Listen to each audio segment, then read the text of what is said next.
Alicia. Di sini, saya akan mempresentasikan yang berjudul Komitmen vs Kepentingan Sesaat berupa refleksi. Agenda pertama ialah pembuka salam, kedua pengantar singkat tentang pentingnya topik, dan hang ketiga tujuan video. Saya buka presentasi ini dengan Assalamualaikum warahmatullahi wabarakatuh. Selanjutnya, agenda kedua dalam kehidupan akademik dan dunia kerja. Keberhasilan tidak hanya ditentukan oleh kemampuan intelektual, tetapi juga oleh sikap dan nilai yang dipegang setiap individu. Salah satu nilai penting adalah komitmen jangka panjang, terutama dalam konteks kerjasama tim dan pendekatan ilmiah. Namun, komitmen ini seringkali diuji oleh kepentingan sesaat yang menggoda individu untuk mengambil jalan pintas atau mementingkan diri sendiri. Oleh karena itu, penting untuk merefleksikan perbedaan antara komitmen dan kepentingan sesaat guna membangun etos kerja yang tangguh, bertanggung jawab, dan berorientasi pada tujuan jangka panjang. Agenda yang ketiga, video ini dibuat untuk meningkatkan kesadaran tentang pentingnya komitmen jangka panjang dalam kehidupan akademik dan kerjasama tim, serta untuk mengajak penonton merefleksikan dampak negatif dari kepentingan sesaat. Komitmen memiliki arti.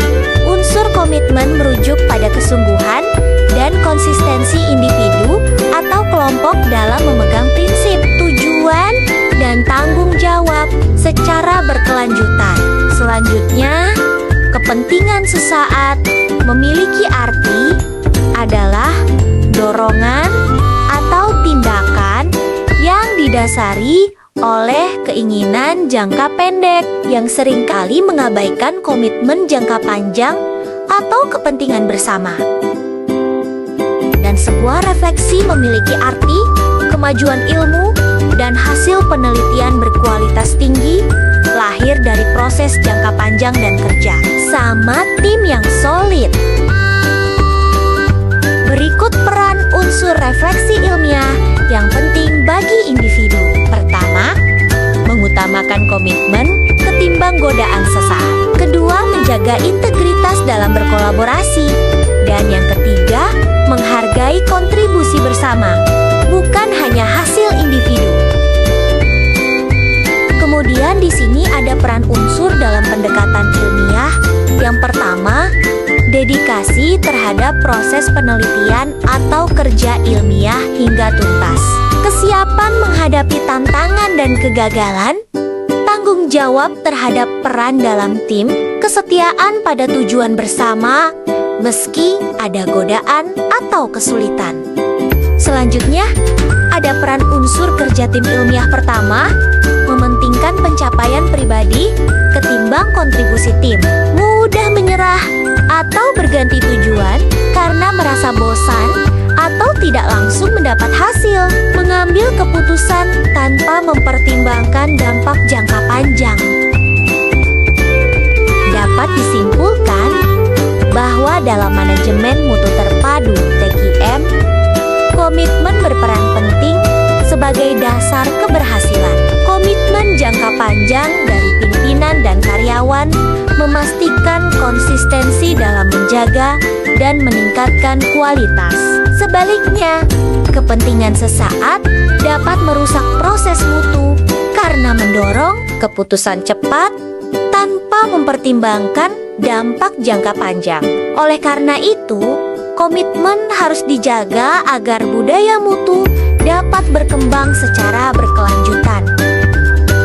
Lalu, di sini ada contoh penerapan, yaitu Toyota menerapkan komitmen jangka panjang melalui filosofi Kaizen, perbaikan terus-menerus. Mereka lebih memilih menghentikan produksi untuk memperbaiki kesalahan kecil daripada mengejar target cepat. Ini menunjukkan komitmen terhadap mutu, bukan kepentingan sesaat. Pendekatan ini menjaga kualitas dan membangun kepercayaan pelanggan dalam jangka panjang. manajemen dan kepentingan sesaat, sudah pasti ada yang namanya tantangan. Berikut tantangannya. Pertama, tekanan target jangka pendek. Perusahaan sering mengejar hasil cepat sehingga mengabaikan mutu. Yang kedua, kurangnya komitmen pimpinan. Tanpa dukungan penuh dari manajemen, budaya mutu sulit dibangun. Lalu yang ketiga, ada karyawan kurang terlibat. Karyawan merasa mutu bukan tanggung jawab mereka. Dan yang keempat, budaya organisasi lemah. Tidak ada kebiasaan evaluasi dan perbaikan berkelanjutan. Maka dari itu, perlu adanya solusi. Pertama, fokus pada visi jangka panjang. Menetapkan tujuan mutu yang berkelanjutan, bukan hanya keuntungan cepat. Kedua, teladan dari pimpinan.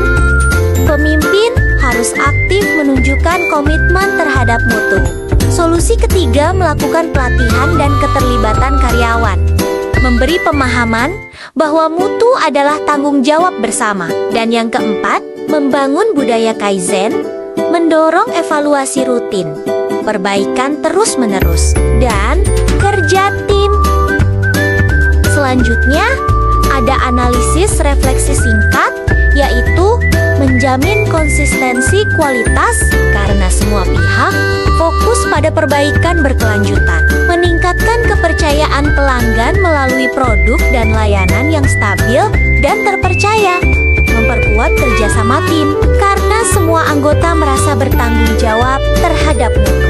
Mencegah kerugian jangka panjang akibat keputusan tergesa-gesa atau kepentingan sesaat.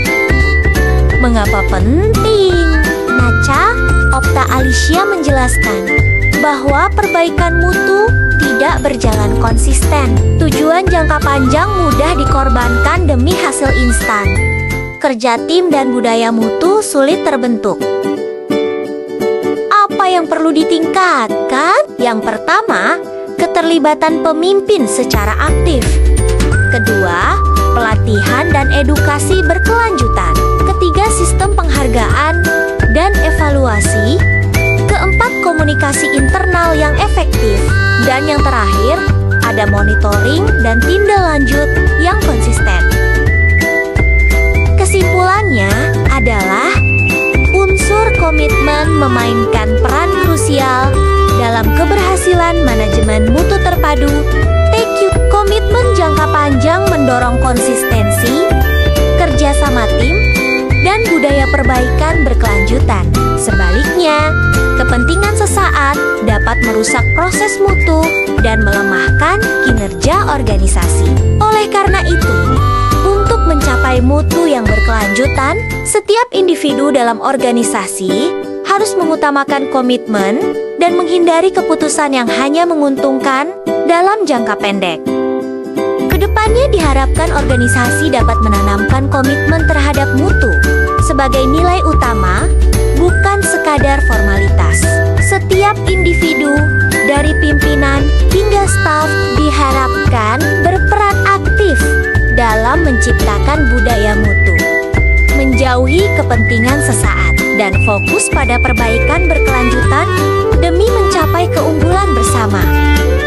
Berikut beberapa rekomendasi yang dapat Nacha berikan, yaitu mengintegrasikan nilai mutu dalam visi dan misi organisasi, serta komunikasikan secara konsisten, meningkatkan pelatihan dan kesadaran mutu untuk seluruh anggota organisasi, memperkuat sistem evaluasi dan penghargaan yang mendorong komitmen terhadap mutu, dan yang terakhir, melibatkan seluruh elemen organisasi dalam proses perbaikan, bukan hanya tim tertentu.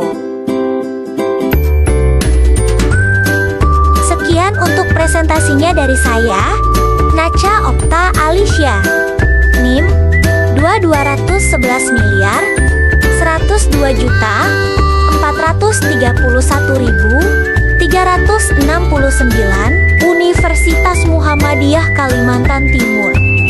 Terima kasih atas perhatian dan partisipasi semua pihak. Semoga materi ini memberi nilai tambah dan mendorong terciptanya budaya